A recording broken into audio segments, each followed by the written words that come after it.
surat An-Nisa ayat ke-16 kemarin, yang berbicara tentang hukuman yang Allah tetapkan untuk para pelaku kegiatan fahisyah, yang dalam ini lebih diterangkan tentang perbuatan zina,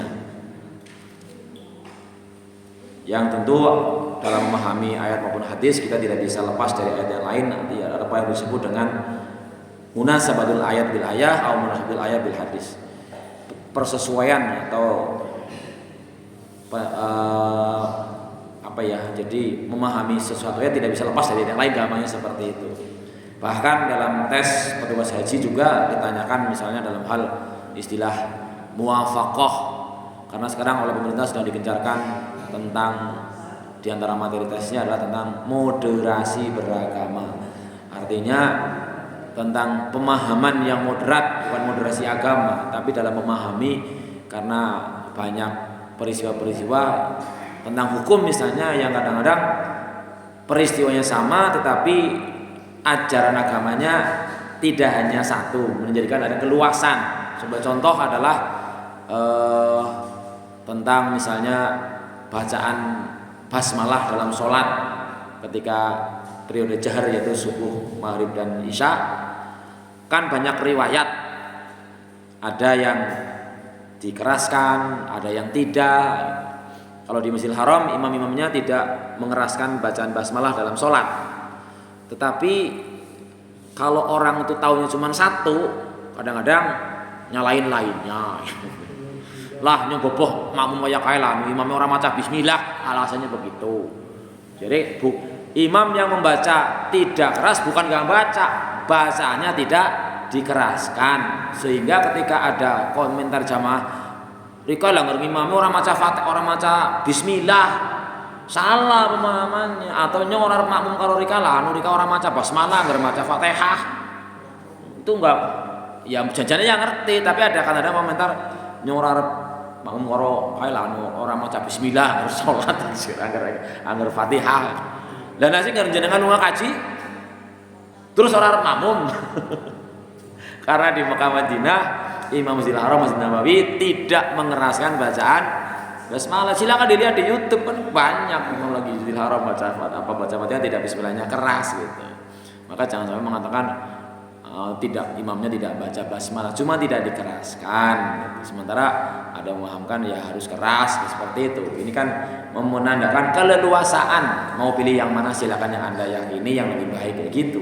Ini dianggap sebagai sebuah pemahaman yang wasatiyah atau tengah-tengah. Jadi tidak pokoknya kudu bismillah, pokoknya orang kudu moni, enggak begitu. Menunjukkan bahwa banyak hal yang menunjukkan kebolehan. Itu artinya pemahaman yang dianggap oleh pemerintah dikatakan pemahaman yang moderat, tidak ekstrim. Contoh lagi adalah tentang isbal. Isbal itu sarung dan celananya harus di atas entontrok. Karena ada orang fanatik, pokoknya nek entontone ketutup ora sah. Tapi ada juga yang berpandangan dengan hadis lain, bahwa ketika riwayatnya Abu Bakar mendengar hadis bahwa orang yang menutup mata kakinya termasuk tidak sah sholatnya atau mungkin termasuk neraka, maka Abu Bakar menanyakan, saya senang begitu cek. Itu hadis yang mengatakan harus tertutup adalah bahwa orang yang memanjangkan bajunya, celananya, sarungnya sampai menutup mata kaki karena sombong lah. Kuncinya karena sombong. Ya biarpun orang tekan isora nggak sombong ya tetap baik, karena ada hadis lain mengatakan la yadkhulul jannata man kana la yadkhulul jannata man kana fi qalbihi misqal habatin min khardalin min kibrin. Orang mlebu swarga wong sing nang atine ana sebiji cilik banget kesombongan. Itu kan berarti ada penggabungan hadis dengan hadis yang lainnya. Jadi pemahamannya bukan karena hadis satu saja. Jadi dimahami ya seneng itu, tapi bukan karena sombong ya ora. Atau juga berarti ya walaupun cingkrang tapi anggar sombong ya pada paen gitu sombongnya. Tapi kita tidak ekstrim kiri, tidak ekstrim kanan itu. Jadi prinsipnya dalam beragama kita itu bukan lakum dinukum waliyatin, tetapi lana amaluna walakum amalukum. Kowe yakin kowe yang ngono, kowe yakin kowe yang melu sing yang ngono. Mudah-mudahan kabeh-kabeh juga anu ulih, anu halal, anu bener itu beres gampang. Itu juga termasuk pemahaman ataupun materi yang diujikan berupa moderasi beragama, karena selama ini banyak kadang-kadang kalau antara orang Islam dengan orang Islam malah pada watan-watanan, malah kalau non Muslim malah kadang-kadang akur-akuran gitu. Ya juga memang dalam prinsip beragama kan di Indonesia karena multi agama, maka kalau berlaku ketentuan ya lakum dinukum waliyadin, silakan kamu lakukan agamaku seperti ini, nggak usah saling mencela. Itu saling bekerja sama dalam hal yang tidak menyangkut masalah agama. Jangan seperti sholatnya melu barengan terus ada sholat menggereja gantian, enggak. Jadi prinsipnya seperti itu, masalah umat beragama yang oleh pemerintah sedang digalakkan. Baik, kita lanjutkan kajian kita dengan ayat yang ke-162 ayat ke-17 dan 18. Monggo dibuka. A'udzu billahi minasyaitonir rajim.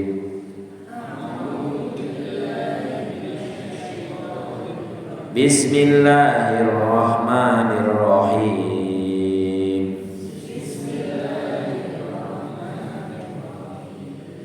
Innamat taubatu 'alallahi lilladzina ya'malus su' Innamat taubatu 'alallahi lilladzina ya'maluna as-su'a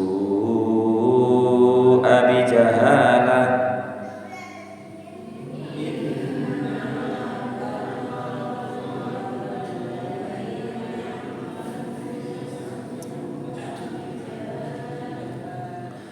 Innamat taubatu 'alallahi lilladzina ya'maluna as-su'a bijahalah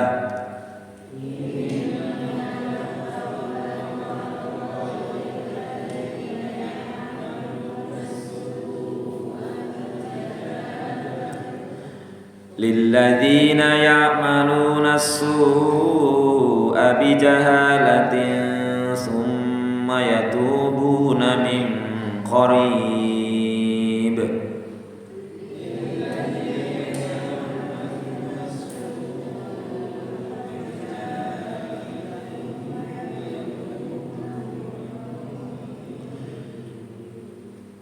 lilladzina ya'maluna as-su'a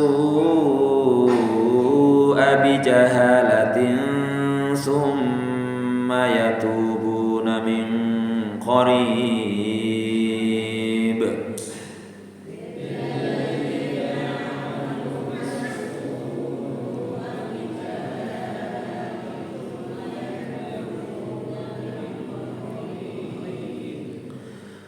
thumma yatubuna min qaribin faulaika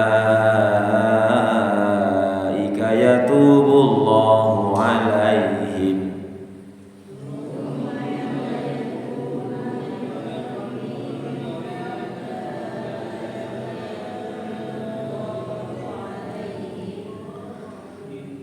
thumma yatubuna min qaribin faulaika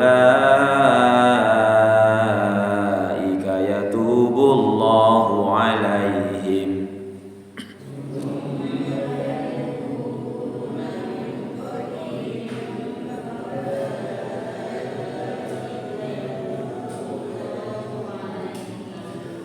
wa kana Allahu aliman hakima.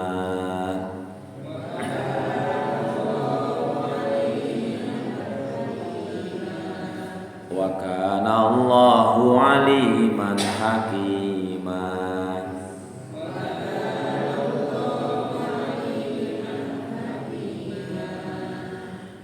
Wa laysatit taubatu lilladzina ya'maluna as-sayyi'ati hatta idza hadara ahadahumul maut qala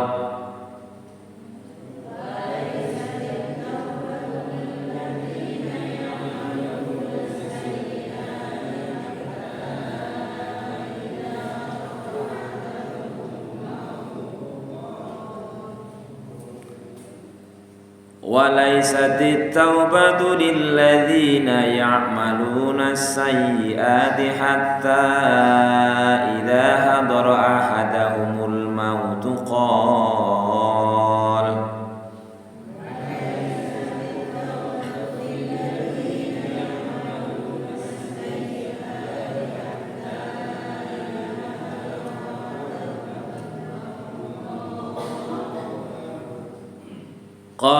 inni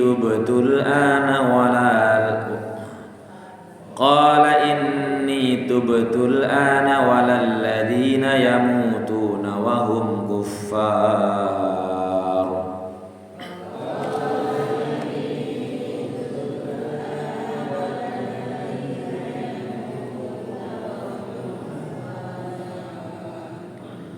Qala inni tubtul ana walal ladzina yamutuna wa hum kuffar.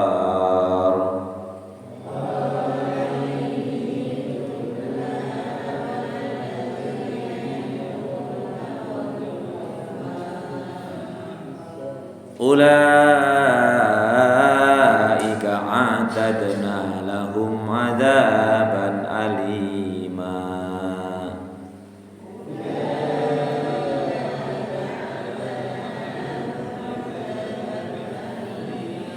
Shadaqallahul azim.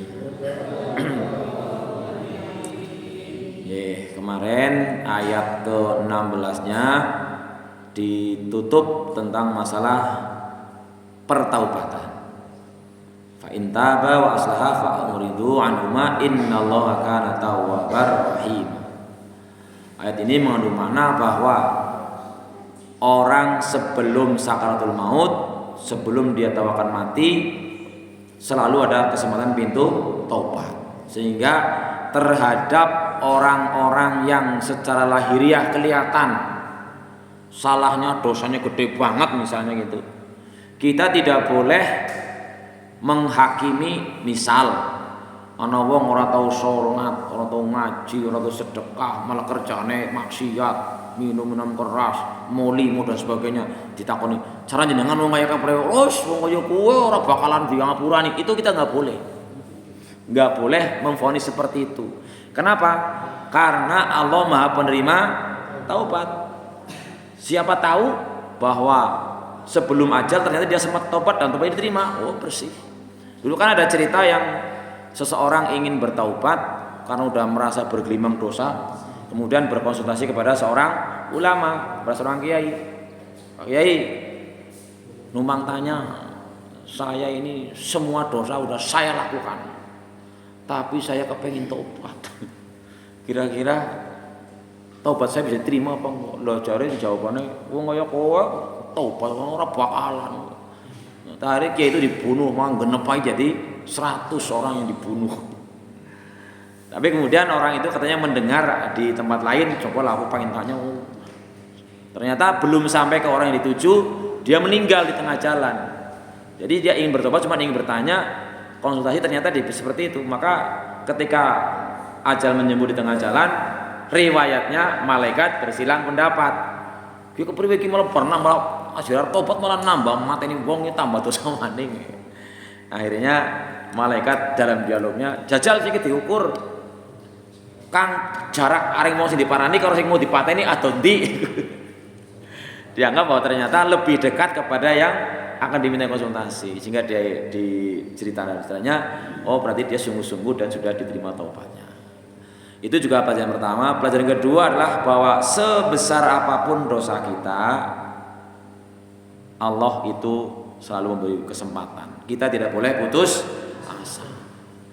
Bahkan juga termasuk dalam hal usaha juga, saya kok kurang sependapat kalau ada orang beranggapan apa-apa karena tidak mampuan, kemudian merasa tidak mampu, lalu ucapannya lah anu kaya nyang wong balung cilik. Ada kan ucapan begitu kan? Nyong bangun cilik orang mungkin lah bisa kaya gitu. Berarti kan seakan-akan menutup kekuasaan Allah. Kalau Allah mau ya bisa-bisa saja. Cuma memang ada, apalagi katanya dengan masalah rezeki, tobat juga kalau diberi tobat itu rezeki itu. masalah rezeki ini, masalah tobat ini atau masalah lainnya, Allah ada yang innallaha fa'alu lima yurid. Allah mau ya bisa. Kalau saya ketika berusaha untuk mencapai keinginan yang baik, itu pertama memang ada yang modelnya kisah Maryam ketika masih belum hamil, ketika dia tinggal di masjid, di mihrab ruangan, dan diasuh oleh Nabi Zakaria. Itu kan diriwayatkan dalam Al-Quran. Kullama dakhala Zakaria al-mihrab wajadaha indaha rizqa. Setiap kali Nabi Zakaria masuk ke kamar itu menemui Maryam, di situ sudah ada rezeki. Lah, sampai ditanya, "Anna lagi hada?" Ini anu keprimi ki Maryam bukan siapa ke? Qalat huwa min indillah. Kang Gusti Allah. Berarti bahasanya kan mungkin Maryam tidak ngapa-ngapain ya. Ada di situ. Tetapi ketika Maryam dalam mulai kerasa babaran, kok ada perintah dari Allah ndadak wa huzzi ilaiki bijid innakhlati tusaqit alaiki rutaban janiyya. Maryam kowe wit kurmane ditepuk. Men rejek men kurma sing mengkel tiba. Insyaallah wong Maryam udah perutnya udah sakit, udah mules-mules, udah kerasa ngetuk kurma kayak kita ngerak-gerak wit pelem kerupuk paling kayak gitulah gitu. Artinya ada syariat yang perlu kita kerjakan. Maka perhubungan antara iman, kemudian tawakal, kemudian usaha, pasrah, kan begitu. Ya, ujung-ujungnya ya terserah nanti Allah. Tetapi di ayat lain juga Allah mengatakan innallaha la yughayyiru ma biqaumin hatta yughayyiru ma bi anfusihim. Allah ora bakal merubah kondisi seorang kaum kalau mereka tidak mau merubah sendiri. Dibahas seperti itu. Jadi ada kaitan-kaitan yang tidak bisa dilepaskan satu sama lain. Mudah-mudahan termasuk juga masalah taubat ini ya Allah selalu buka pintu kesempatan. Maka kita kaji ayat selanjutnya, ayat ke-17. Innamat taubatu, innama ini adatul hasyr, cuma gitu. Berarti satu-satunya. Innamat taubatu 'alallahi lilladzina ya'maluna su'a bijahalah. Taubat itu dari Allah atau bagi Allah diberikan ay mubalighun fi qabuli taubati wasi'ur rahmah. Qala al-Fakhr ar-Razi khussul habas fil baiti wal mar'ah wa usul idza bir rajuli anal mar'ata innama balik innamat taubatu ay innamat taubatul lati kataballahu ala nafsihi qabuliha bahwa tobat yang Allah telah catat buat dirinya. Jadi Allah menjanjikan pada dirinya sendiri, Allah hanya akan menerima tobat, yaitu tobatnya orang man fa'alal maksiyah safahan wa jahalan wa muqaddiran qabhil maksiyah wa su'aqibatiha tsumma nadama wa anaba. Jadi yang bisa diterima tobat itu adalah orang yang melakukan dosa apapun jenisnya, maksiat, safahan karena bodoh, orang ngerti, udun jarak, wajahalatan ketidaktahuan, muqaddiron qabhal maksiati bisa mengkira-kirakan jeleknya maksiat itu, wasu'u akibatiha dan jeleknya akibat perbuatan dosanya, summa nadama kemudian dia menyesal, wa anaba dan bertobat. Artinya ya orang jahil atau disebut dengan jahiliyah itu bukan orang tidak punya ilmu. Orang apa ya biasanya kayak dulu zaman Rasulullah kan disebut dengan masa jahiliyah sebelumnya. Jahiliyah wong pinter-pinter apa enggak? Pinter-pinter. Bikin rumah, usaha ngitung duit ya pinter. Tapi dalam hal masalah akidah keagamaan orang tinemu ngakal lah istilahnya wong patung disembah. Malah katanya juga ada calon bupati kayak gue nomor patu kan jaluk aku. Makanya besok hari Rabu akan pilihan jenengan, monggo dipikir mana kira-kira yang paling baik menurut Allah, gitu aja. Kita usaha. Perkara yang ternyata yang dipilih orang menang orang masalah. Itu usaha kita adalah berusaha memilih di antara 3 calon bupati yang terbaik yang mana menurut kacamata agama kita. 2 calon gubernur yang dianggap yang lebih baik yang mana, itu yang dipilih. Perkara dipilih orang jadi orang masalah. Tapi kita sudah tahu datanya, dipelajari kayak apa. Karena sekali lagi namanya jahiliyah itu bukan karena orang nggak ngerti. Cuman kadang-kadang orang ketika nemu ngakal lah, ngomong ngarep dadak, arep mantur nyepitin dadak, bae sinang kuburan ditakoni, ya orang ngerti lah. Wah, kula aja nyepiti, nyuwun restune nggih. Mbah wis mati. Malah maring wit gede kae mbah sinang gede, mbah. Ngapunten nggih mbah, ana wit-witan. Ini hati-hati. Jadi taubat itu hanyalah bagi pelaku dosa yang karena kebodohan tapi kemudian menyesal. Tapi intinya ya menyesal lah. Contohnya kayak gini. Dulu kakaknya Nabi Yusuf, berapa orang kakaknya ya? 10, 11 dan adiknya. Nah, saudaranya 11 bintang dulu. Itu kan kakak-kakaknya sebelum mencelakakan Yusuf ada yang berpendapat, Bapak kok adil ya, masa Yusuf kok Benyamin lebih disayang cilik dawek. Nah kayak gue singgirna bayu, men gue bapaknya tuh ngurus sorana tuh dari mikirna kita. Terus cara wae priwe? Pati ini buahin. Ngobar gue kita dari top, ngobar gue kita dari si wong soleh. Itu pertanyaan gitu. Kadang-kadang ada orang-orang yang memang kita mungkin juga begitu. Lah orang apa sih sinom iki? Segelemek, esuk begede tobat gitu. Kamunya ada seperti itu. Tetapi sesungguhnya hal itu tidak boleh. Kenapa? Karena di sini dikatakan taubat itu min qaribin. Enggak nunggu-nunggu. Maka begitu kita sadar kita melakukan kesalahan, segera bertaubat. Jangan ini tua, kamu sih takkan tua.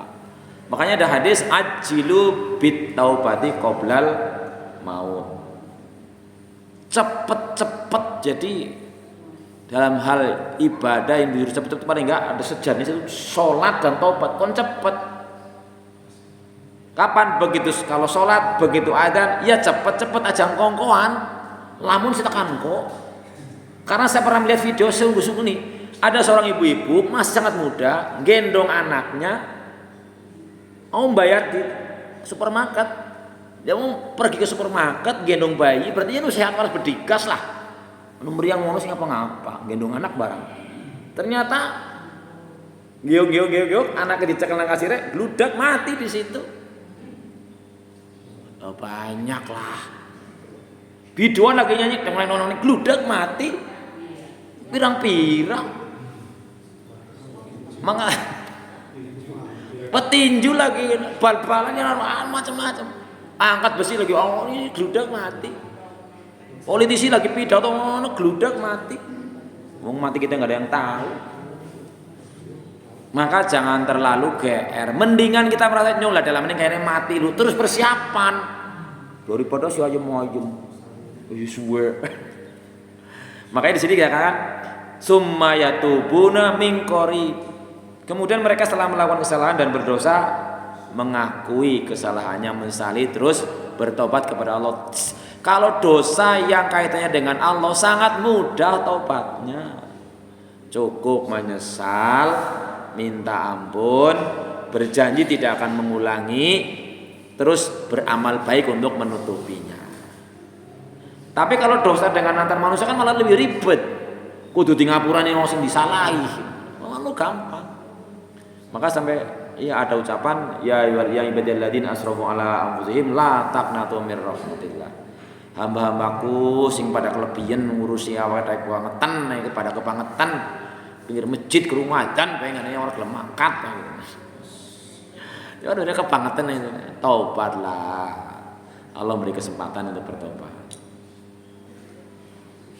Fa ulaika yatubullahu alaihim, maka orang-orang yang seperti itu Artinya apa? Tobatnya itu kan berarti ya setiap hari lah. Bahkan dicontohkan Rasulullah sendiri yang dalam surat Al-Fath sudah dikatakan, inna fatahna alaika fatham mubina liyaghfira laka Allahu ma taqaddama min dzambika wa ma ta'akhkhara yutimma ni'matahu 'alaika wa yahdiyaka siratan mustaqima. Sungguh telah kubukan padamu ya Muhammad. Ada kata liyaghfira laka Allah mengampuni dosamu ma taqaddama sing wis liwat maupun sing urung. Tapi Rasulullah mencontohkan dia bertobat, dia beristighfar tidak kurang dari 100 kali, yang bilang 70 kali. Ya perbanyak, apalagi daripada kita sedang ngalamun, bengong, nah basailah kita dengan sholawat, dengan istighfar, monggo. Belum bisa tidur ya sambil lihat apa. Maka karena saya kemarin mengingat nasihat Ustaz Rijal, pikir priwe ya, wis meleme sinau tangi kasih. Tapi gak sempat tahajud kayaknya sekarang subuh jam 4 akhirnya gak sahur entek waktunya bis sahur. Kemudian kepingin dia macam-macam, maka sebelum mulai ujian baca sholawat balik sholawat sebelum mau sholawat balik baru setelah baca soal baru mikir konsentrasi baca soal itu. Kira-kira seperti itu. Wa kana Allahu aliman hakima, Allah Maha mengetahui lagi Maha bijaksana, artinya Allah mengetahui ini orang belum taubat apa ora, taubat beneran apa ora gitu. Wa laisatit taubatu, dan bukanlah taubat lil ladzina ya'maluna sayyiati, bagi orang-orang yang melakukan kesalahan, melakukan dosa, melakukan perbuatan yang tercela, yang mengandung dosa, hatta idza hadara ahadahumul maut, sampai ketika menjelang, ketika dia kedatangan kematian baru mengatakan aku tobat siki. Kan kalau dalam situasi kayak Fir'aun itu baru sadar lah bahasanya ya. Fir'aun kan digambarkan di tengah lautan kelihatannya perak, Selat Nusa Kambangan kan perak, jauh itu. Wong saya pernah naik perahu ke tengah dikit banget, terus gara perak yang ngelangi lah, minggir ora kuat kok, jauh banget lah. Di Fir'aun di tengah lautan sudah pikirnya udah nggak bakal ada yang nolongin, kini mesti mati lah. Tobat ya, kemeletak malaikat kat ganu ngapa kok duwe umur nganti 90 70 tahun kok perkengkong wae siki mbar cengep-cengep tobat ora dadi gitu. Ini artinya taubat itu makanya disebut dengan qarib, dekat. Jadi kita memahami ayat Al-Qur'an itu ya kadang-kadang perlu perenungan. Misalnya termasuk kata-kata, saya baca lagi kemarin menghafalkan surat tentang Nabi Ibrahim. Saya baca semalam itu yang kata-katanya Rabbij'al hadza baladan amina warzuq ahlahu minas samarati man amana minhum billahi wal yawmil akhir wa man kafara fa umattihu qalilan summa tarruhu ila adzabin nar wa bisal masir. Masalah Nabi Ibrahim itu berdoa, ya Allah jadikanlah negeri ini, negeri Mekah, negeri yang aman, badalan amin, warzuq ahlahu, berilah rezeki penduduknya minas samarot, dari buah-buahan. Angger dipikir-pikir Ibrahim kok pikiran aduh temen ya. Lah negeri Mekah dari dulu kan enggak ada pohon-pohonan, kok minta rezeki buah. Negeri kita kan kadang-kadang mikirnya ya ternyata benar sekarang di Mekah itu buah sing nang orang kan paling geludak pirang-pirang. Sehingga disebut dengan buah ajaib. Ora nang wite akeh wae. Indonesia wite akeh wae langka. Tapi ada kata-kata wa man kafaro, sapa sing kafir tak wae nikmat setitik. Nah kita memahami kata sedikit. Dan ini ya kayak anak wong ora gelem ngibadah bebar belas, kayak korun triliunan hartanya ya kayak apakah di Indonesia juga koruptor triliunan. Dene sedidik ya. Ya iyalah, bandingannya jangankan dengan kita. Karuan kita duit 1.000 banget kan miliar itu akeh banget. Bandingannya dengan yang Allah janjikan, barang siapa sholat qobliyah subuh maka baginya lebih baik dari dunia isinya. Lah gue berapa triliun itu akeh banget gitu. Maka memahami sedikit berarti itu mananya. Termasuk masalah bertaubat dalam waktu dekat. Jadi nganti mati jare miki, ya iya, karena mati itu sangat dekat. Yang mau datang mati itu dekat banget. Apa jenengan masih merasa sesuai? Kalau saya merasa yang udah wasiat sama anak genyong ge ya siki umure wis 57. Ketene wis arep mati dilamani. Mulane ya tak bagilah. Angger kowe nang omah bareng njaluk diwarai ngaji, kok nyong bareng iso ora apa-apa. Nyong anggap pengen nutup dina berarti maghrib nyong maca paling ora setengah juz lah. Mulai dina berarti bar salat subuh sejuz, setengah juz. Maca Quran, jere ulama ben nang kuburan dadi kancane. Ya bisa ngobar gue ngaji bar salat isya ya kenal lah. Angel sing kadung menyat kadang mumpung sing jagong setengah juz. Setengah juz niku namung 5 lembar. Kuwi luwih suwe acara sinetron. Sinetron bisa sejam muncul. Maka itu yang sedang saya usahakan ya. Yang dalam menyesal mati lan sangu apa enggane. Sangu duitnya langka. Itu diantaranya yang artinya kita memahami bahwa kita harus secepatnya bertobat dalam waktu dekat karena mati itu sangat dekat. Ya tadi wingi si bareng-bareng si wis ora ana. Kan banyak kasus seperti itu. Maka jangan merasa lah nyong isi nembe umur 30 sesuai matine. Apal temen. Yakin temen karena saya pernah menulis murid saya lagi ditulis ijazahnya malah kabarnya meninggal. Murid sanawiyah lagi baru kelas 3 lagi ditulis ijazah namanya ini.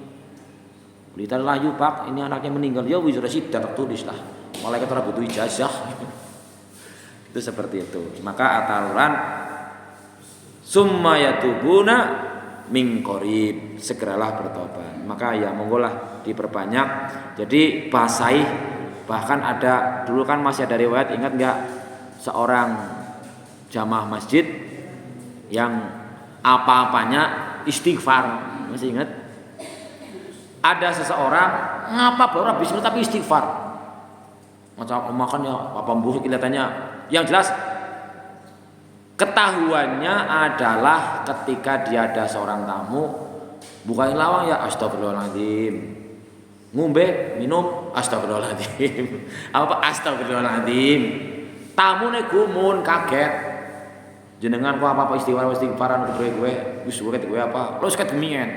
Lah terus jenengan uli apa nyong uli apa bae wis citok sing urung ketahu kurung keturutan.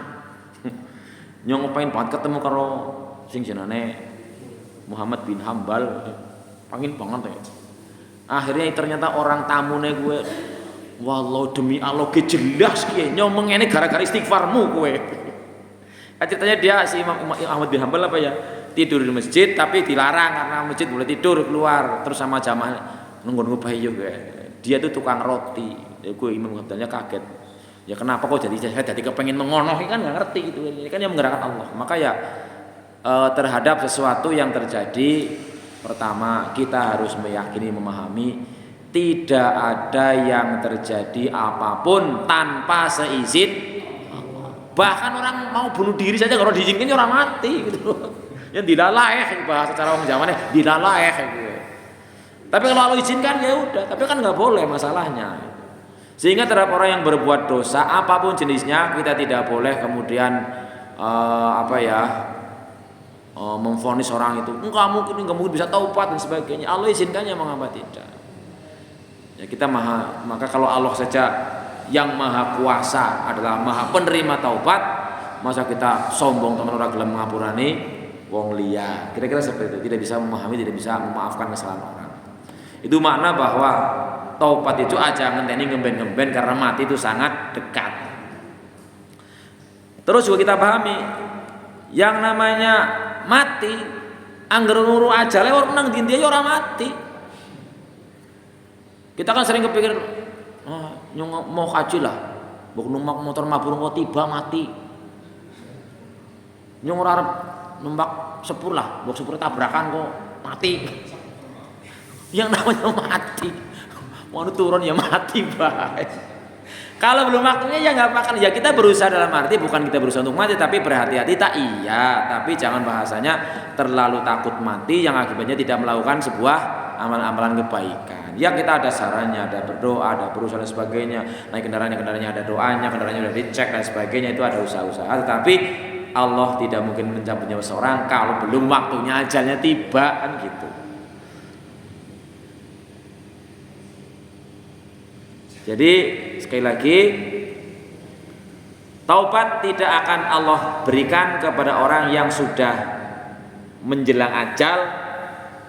Ya kalau secara umum orang yang meninggalnya dengan normal dalam arti karena sakit, karena ya biasanya sudah kelihatannya kayak udah mau meninggal, itu sudah nggak bisa ngomong apa-apa kan. Maka ada ajaran agar ditalkin. Tapi kalau kayak situasi gambarnya Fir'aun kan lagi waras bertiga saking ngelangin tengah lautan lah bahasanya, itu kan saya otaknya masih sadar penuh kayak gitu. Kalau orang yang karena sakit dan sebagainya kelihatannya sudah ajalnya mau dekat, apalagi katanya ada tanda-tanda setelah berapa hari sebelumnya ada tanda-tanda, ya mudah-mudahan orang yang mau meninggal juga diberi tanda-tanda dan merasakan tanda-tandanya sehingga sempat bertobat. Orang yang di sekitarnya juga mengetahui sehingga bisa membantunya dengan mentalkin. Mentalkin itu mengucapkan supaya si calon mayat tadi mengucapkan la ilaha illallah. Bukan Allah. Kita kadang-kadang keliru. Allah angin temen ya, Allah bala, Allah. Enggak.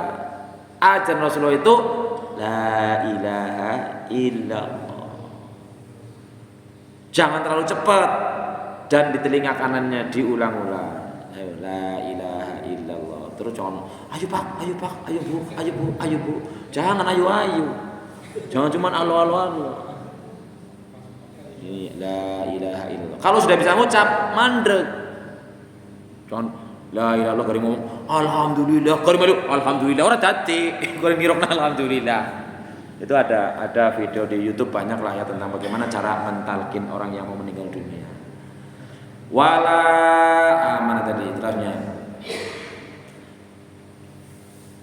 Walal ladzina yamutuna wa hum kufar, dan tidaklah ada ketobat bagi orang yang meninggal sedangkan dalam kondisi kafir. Juga tidak akan diterima tobatnya. Ulaika a'tadna lahum 'adzaban alima. Orang-orang yang demikian itu yang tobatnya barang besar mati atau karena mati karena kafir, maka setelah kami siapkan bagi mereka siksaan yang sangat pedih. Maka dengan dua ayat ini mudah-mudahan kita diingatkan kembali. Ada sebuah hadis yang mengatakan kafa bil mauti wa'idu. Mati cukup jadi pengingat. Apalagi harus mengatakan orang yang paling pandai, bukan yang bergelar ulama, bukan yang bergelar kiai, bukan yang bergelar profesor, tapi orang yang paling sering, paling akeh emut mati. Maka kan saya pernah bilang, jadi yang kepengen anggar gelem ya ngerulih nang kamar terus hobi pocong-pocongan jane lho. Ora padha wani kok. Sogi pocong kenyong itu kayak tulis kayak pakaianku terakhir gue tuku mori di situ ya kena tulis persiapan go ngemut-emut mati men semangat kudune emut mati gue semangat ibadah emut mati malah jadi wedi mati orang gelem ibadah kepriwe karena sanggup kita kan hanya ketakwaan itu wa khairuz zadi taqwa. Jadi monggo yang tidak ada halangan jenengan di rumah gawe pocong tuku mori di situ dijiret ya kayak pocong ora sogi guling ya kena nang kamar tiks kandung. Enggak, anak istri saya nggak mau ngamuk. Dan ya kan mengingat mati itu bukan jadi lemah kita kan, tapi justru semangat. Ibadah kan segala macam bentuknya banyak banget. Ibadah itu apapun jenisnya. Lebu kamar mandi ya ibadah, asal diniati ibadah. Makan ya ibadah, kerja ya ibadah, masak ya ibadah, nyuci ya ibadah, nyapu ya ibadah. Makanya ibda bismillah, awila dengan bismillah. Cuma soalnya karena kita nggak biasa, seringnya kelalen, kelalen bahaya itu. Ya mudah-mudahan lah itu. Jadi ayat ini mengajarkan kepada kita agar justru kita segera bertobat dan ingat bahwa mati itu sangat dekat. Dan mudah-mudahan dengan begitu, dengan kita banyak mengingat mati, kita jadi tambah semangat dalam beribadah. Apa kebalik? Kalau ingat mati malah semangat ibadah itu loh, Bu.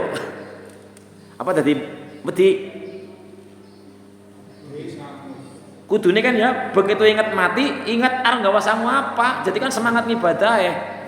Yang ibadah yang baik, yang perlu modal yang tidak, kayak meskipun ada yang mengatakan ibadah sing paling disenengi Gusti Allah udu puasa, udu salat.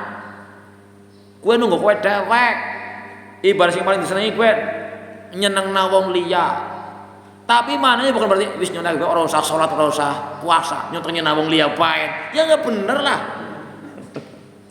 Karena ya sering ada tampilan itu di ibarat ya kaya jenengan rajin puasa, rajin sholat, kowe ora kudu seneng Gusti Allah, sing disenengi Gusti Allah, kowe nyeneng nang wong liya, bantu wong liya, nulungi wong liya. Berarti jenengan arep kowe arep ora usah sholat kowe. Ya bukan begitu. Kalau bisa semuanya dikerjakan. Karena yang namanya nulungin wong liya juga tidak harus bermodal besar. Makanya ada ungkapan la taftakir minal khair walau apa itu jenisnya? Walau antasaddaqu bisyikit tamro. Kamu jangan merendahkan sebuah amal soleh kebaikan meskipun sedekah kurma setugel.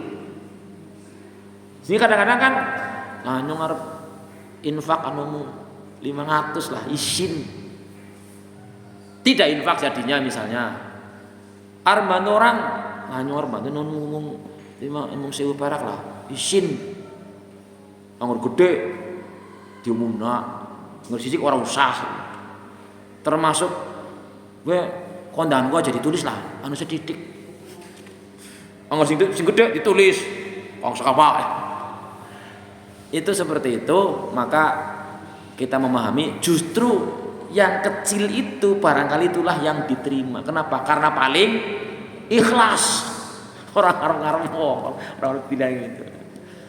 Jadi walaupun ketemu dengan senyum ataupun menyingkirkan duri dari jalan monggo, artinya bukan hanya terlalu, artinya sangat banyak jenis-jenis kebaikan, jenis ibadah yang kita bisa laksanakan yang tidak harus bermodal besar.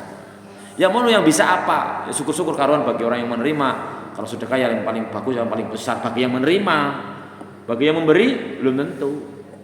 Nah, itu saja yang bisa kita bahas pada pagi hari ini. Mudah-mudahan ini memberikan sebuah pencerahan bahwa garis bawahnya adalah satu, perbanyak mengingat mati. Karena banyak mengingat mati kita jadi semangat dalam beribadah dengan segala macam dimensinya. Mudah-mudahan kita berdoa, kita tutup oleh Allah Subhanahu wa taala mengakhiri ini dengan kondisi yang terbaik, husnul khotimah. Amin ya rabbal alamin. Ada yang mau ditanyakan? Enggak ada nggih? Sekali lagi lo nyuwun terusnya nonton pesan aksiru bidu'a, perbanyak jaluk didongaaken ae kowe. Sebab orang ngerti sing digabungna sing endi. Moga mudah-mudahan tadi di awal kita sudah doakan dengan kita bersolawat dan bersalam pada Rasulullah. Mudah-mudahan kita di dunia diberi kesempatan untuk ziarah ke tempat kelahirannya ke Mekah Madinah, juga di akhirat bisa bertemu bersama Rasulullah SAW. Mudah-mudahan dengan jenengan mendoakan orang lain juga jenengan akan diberi kesempatan. Dan kalau secara normal tahun ini Cilacap daftar haji sekarang berangkatnya 32 tahun yang akan datang. Ya jenengan monggo niru ilmu si tukang becak bisa. Tukang becak yang akhirnya berangkat haji dihajikan oleh penumpangnya. Oh terserah cara jalannya. Kata perasaan Allah wabtaghi ilaihil wasilah. Jadi silakan jangan cari sarana mana yang bisa. Kalau kira-kira daftar normal 25 juta, begitu berangkat sekitar 50 juta, itu nabo temen, ya liana. Orang ketang apa terserah yang jangan bisa. Apa lewat menulungi wong apa monggo, karena jalan itu banyak. Allah tidak tahu kita bukan Allah tidak tahu. Kita tidak tahu anak yang Allah berikan kepada kita. Kalau saya dulu ya daftarnya utang, daftarnya utang. Akhirnya Allah berikan rezeki jadi petugas, pengen lagi bauung 2 kali ke Mekah juga tidak pakai uang sendiri. Monggo jenengan bisa cari jalan yang mana, karena secara normal kalau daftar hari ini maka 30 tahun yang akan datang. Kecuali kalau Pak misalnya Mas kalau udah usia 80 tahun bisa diusulkan enggak? Mulai 65 tahun boleh diusulkan diberangkatkan, tetapi nanti se-Jawa Tengah akan di-ranking. Jatah pirang puluh ewu mamane sing paling tua ya gue sing disitakan. Dan bapak saya berangkat usia 90 tahun. Jadi kalau masih di bawah 70 kayane mandan angel di disitna. Karena apa? Banyak orang-orang lebih tua, meskipun tetap ada alokasi bagi jamaah lansia. Kategori lansia mulai 65 tahun. Jadi apa pemahamannya? Lo cerai lansia 65 tahun bisa dulu? Ya bisa, tapi nanti diambil yang paling tua tahun itu yang berangkat. Maka kelihatannya kalau lah ketone anggar daftar resiki ya kok mangkatnya umur pira ya gitu. Ya mudah-mudahan kita termasuk orang yang diberi istitoah dalam arti bisa menyisihkan untuk pendaftaran. Itu saja, kurang lebih ini mohon maaf. Kita akhiri dengan doa majlis. Subhanakallahumma wa bihamdika asyhadu an la ilaha illa anta astaghfiruka wa atubu ilaik. Assalamualaikum warahmatullahi wabarakatuh.